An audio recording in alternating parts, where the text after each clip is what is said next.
Luckily, we need to go to the hardware store, so we're gonna soak up some AC. All right, guys, we ran to the hardware store, and I picked this up. I needed something to mow the grass up there. It came with a bagger and everything we got to put on there, but just keeping you apprised of the day here. I did mow the grass, so we're gonna put these grass clippings on the compost pile. Okay, guys, working on the pig water. I had some barrels in there with a nipple on it for them, but they weren't liking those too much. So I got this bowl style. It's not really made for gravity feed, but I'm going to try to do some MacGyvering on it and see if I can make it work. I tried this one down here, and we're going to fill the barrel up here and see if it'll work. If it'll work, I'll show you how I install the other one. If not, I won't show you how I messed up a $50 water. Alright, so most of you are probably familiar with this kind of auto water nipple. You just pig pushes down on it and gets a drink. Same thing here. They push in on that, it fills up the cup and allows them to get a drink. As you can see, this one is not used for gravity flow, but we're going to make a little altercation of that and make it work. So first thing, I need to take this nipple out.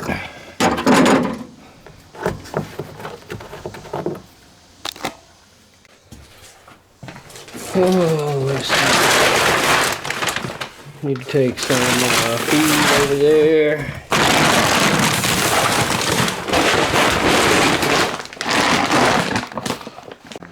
Okay, so we got 50 pounds of rabbit, 50 pounds of chick, and 50 pounds of quail. I'll keep my rabbit, quail, and chick feed out here around the rabbits and chicks.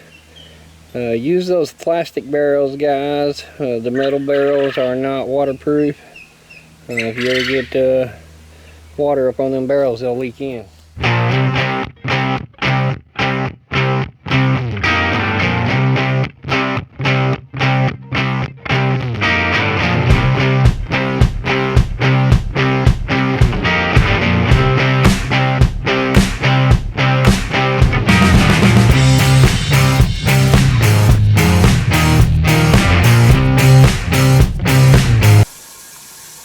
Alright, everybody, here's Gizmo's water. And with him being a turd, we're probably going to wind up mounting this to a piece of plywood or something, putting it on the fence, because he's just going to beat it around until he knocks it off with this barrel. But we just push in on that, and as you can see, it's filling up with water down there.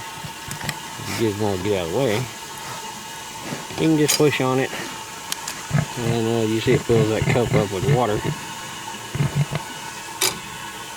It works, even though it's not a gravity flow type of filler. Oh, that fresh water, buddy. Like that. But the gravity feeder works. I'll go ahead and fill these barrels up and keep them 50 gallons on tap. Be sure and put your barrels in the shade so they don't get hot. Let me feed and water rabbits out here in a minute.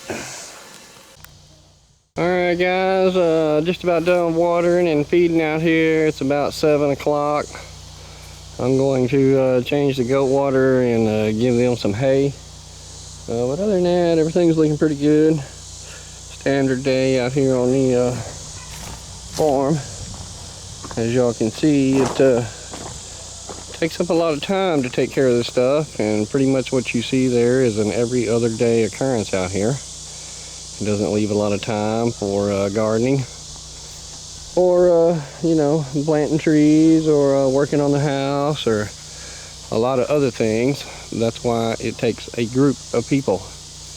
I've got a member of our MAG, family member, that comes out here and helps a lot with the gardening and the canning at the house.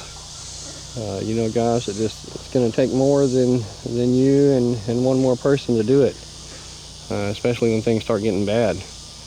So if y'all haven't met your neighbors or talked to your friends or family seriously about what's going on and what you need to do, I would suggest you do that.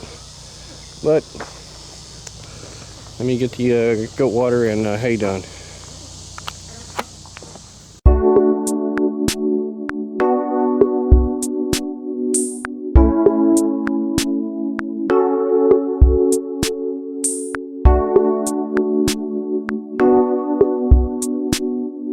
Go nowhere, the day ain't over yet. Let's fill that water up and get something to eat.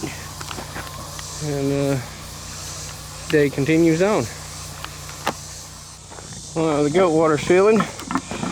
Had some garden scraps and leftover eats. I give that to Pig Pig. Give me that, Pig Pig.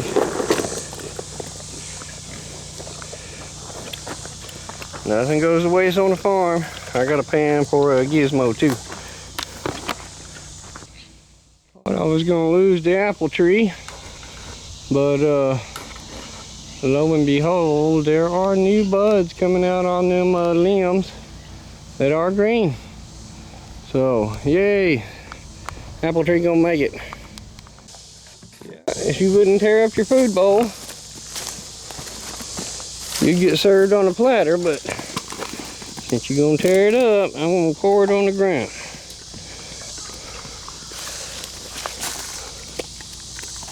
Cantaloupe and rice, he will get every little speck of rice off of there, and what he don't get, the chickens will pick up, so no worries about him eating off the ground.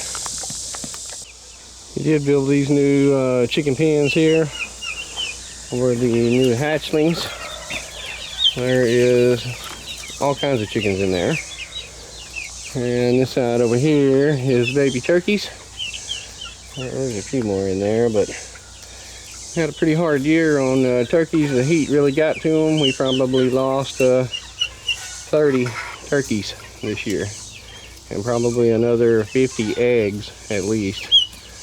But we still got some survivors.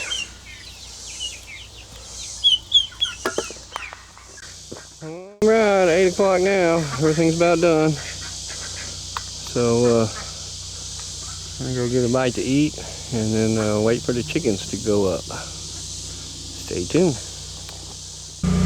The end of the day, so I brought the eggs up. There's probably 3 or 4 dozen quail eggs and probably I'd say at least 3 or 4 dozen chicken eggs in there.